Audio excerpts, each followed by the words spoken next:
This is the top 13 best of Treehouse of Horror. Are you ready for tales that will shatter your spine and boil your blood? Well, duh. Number 13. I've Grown a Costume on Your Face. A real witch gets snubbed at Springfield's Halloween contest and casts a spell that turns everyone into their costumes, resulting in a ton of carnage and humorous shenanigans as everyone in town deals with their new abilities and personas. We've seen this concept played out a few times before, but surprisingly it's one of the rare segments that actually takes place on Halloween. So to see everyone actually enjoying the holiday again, like the first couple of specials, is refreshing to me. My spine is not a scratching post. Number 12. The Fright to Keep and Scare Harms. Well, first of all, the title alone is just awesome. But this segment also illustrates how the show has started painting these stories with a broader brush, so to speak. The basic plot is Lisa is moved by an anti-gun quote she sees on a tombstone and convinces the town to get rid of all their guns. It's always made me feel like a man, you know? Now all I got is my enormous genitals. But then it turns out that the grave belongs to Zombie Billy the Kid and his ghoulish gang of gunslingers. And the most evil German of all time, Kaiser Wilhelm. He ain't no cowboy. Sure I am. Yippee whippy whippy. Okay, he's in. And since they have the last guns in town, they literally call the shots. Now there are just so many implausible things about this that just make me laugh. Like how all these historic gunslingers, and one stray German, all seem to be buried near Springfield. And how their century-old firearms are not only in perfect working condition, but seem to be on par with today's guns. And the fact that Lisa, the biggest bookworm ever, didn't know Billy the Kid's real name. Lisa has a dead boyfriend. He's not my dead boyfriend. He is a dead boy who happens to be my friend. Number 11. Starship Pooper. Spoiler alert, Maggie's dad is really Kang, for when Marge was abducted and impregnated as part of some sort of intergalactic experiment. Look behind you! Insemination complete. Really? That seemed awfully quick. What are you implying? Nothing. It's always good to have Kang and Kodos, and most people remember this episode for the Jerry Springer finale. But to be honest, it makes the list because I actually found Maggie's alien transformation genuinely creepy. Ah! Is there anything you can prescribe, Doctor? Fire! And lots of it. Number 10.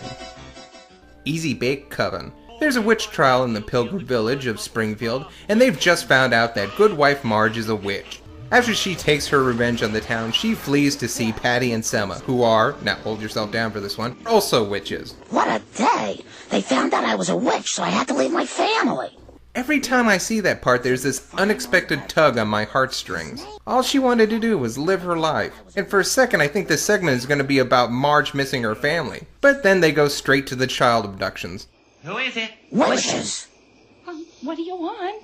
We're here to eat your kids. This episode is one of my favorites visually, and ever since, the witch has become the most popular Halloween incarnation for Marge. Bye, witches. Thanks for not eating me.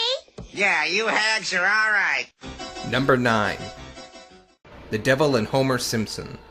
Homer sells his soul to the devil for a donut, and the devil turns out to be Ned Flanders. It's always the one you least suspect. Which really shows the full beauty of how surreal these Halloween specials can get. What's so great about it is how unexpectedly well the idea works out. Even though he's doing horrible things, Flanders never seems to truly lose his cheery personality. On the other hand, there is something entertaining and creepy in seeing him flip his switch and going demonic on people. And aside from that, the episode features great visuals, excellent jokes, and one of the most touching and humorous twists ever. Homer, stop picking at it. Oh, but I'm so sweet and tasty. Number 8. Desperately Seeking Xena. This one kind of bugs me because it's one of those episodes that has no real element of horror or the macabre. But at least it starts on Halloween, unlike some of the more recent years. But the jokes in this one make me overlook it. Anyway, Lisa and Bart get superpowers when exposed to a blast of X-rays, and they have to save Xena's Lucy Lawless from the Collector. Must remove My breastplate! As the name implies, the stars of the segment are really comic book guy and Xena, and this episode is filled with tons of nerdy jokes and surprisingly good fight scenes. Lawless herself is also very funny, delivering one of the world's best and most used lines about continuity in popular culture. Yeah. Well, whenever you notice something like that, a wizard did it. I see, alright, yes. But in episode AG4... Wizard. Number 7. Clown Without Pity. Homer forgets Bart's birthday, runs into a store of mystical items, and buys a killer Krusty doll that ends up trying to dispatch Homer in many humorous ways.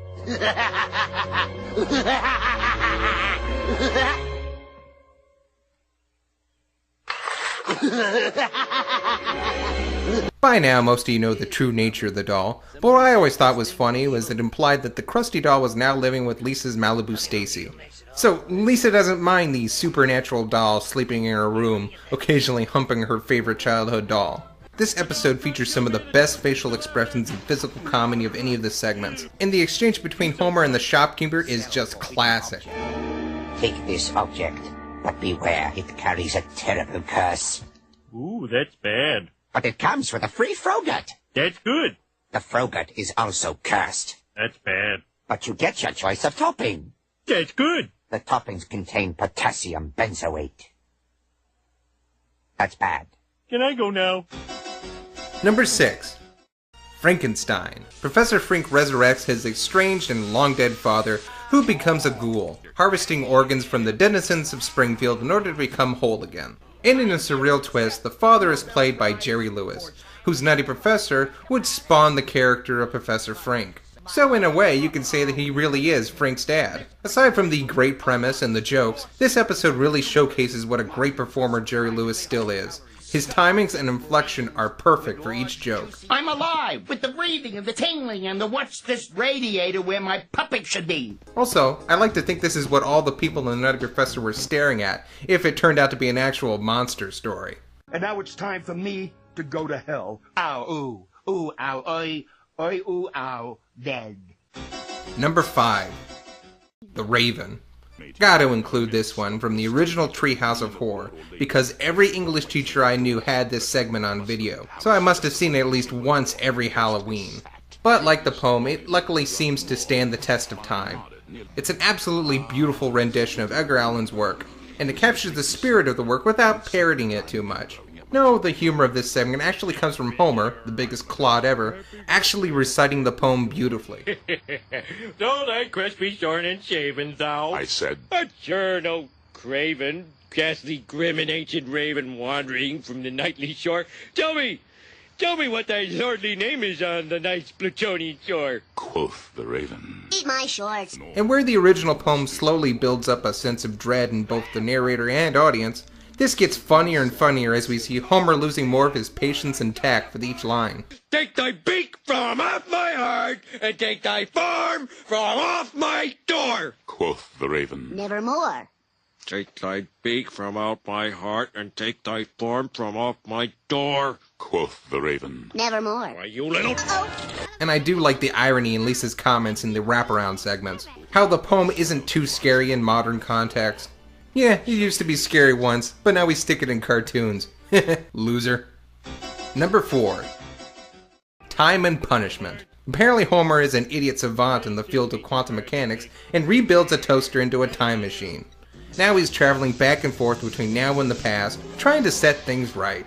What's great about this episode is just how creative all the ways Homer screws up the timeline, and just how taxing it becomes on his sanity. Don't touch anything! I'll touch whatever I feel like! And the part where Homer returns to the perfect world always makes me die a little inside. If he had only just stayed a few seconds longer. It's raining again. Number 3. Homer Cubed, or Homer 3, or Homer 3D, or whatever, it's just awesome. It's one of the most iconic episodes in the series that absolutely blew everyone's mind when they first saw it. Oh, glory of glories. Oh, heavenly testament to the eternal majesty of God's creation. Holy macaroni! And yeah, at the time it was just an excuse to show off the capabilities of computer-generated animation, but they hit it well in a really great parody of the Twilight Zone. Huh? That's weird. It's like something out of that Twilighty show about that zone. And used the gimmick to lead into more jokes. Man, this place looks expensive. I feel like I'm wasting a fortune just standing here. Better make the most of it. Number 2. Dial Z for Zombie. The Simpsons versus the Army of the Undead. And all because Bart didn't want to do his book report. So of course the only book that interests him is the Necronomicon.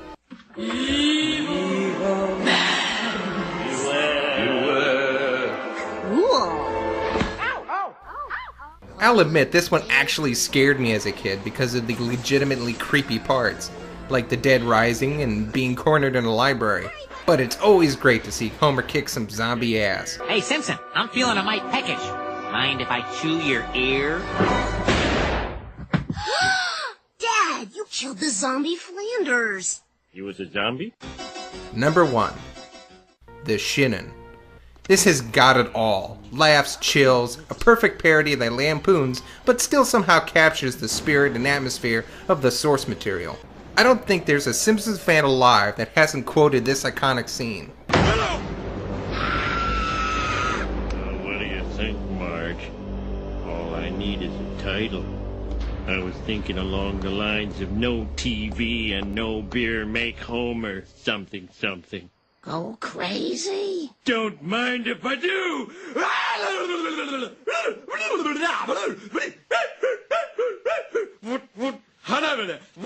But my favorite bits are just how nonchalant Marge is about what's going on.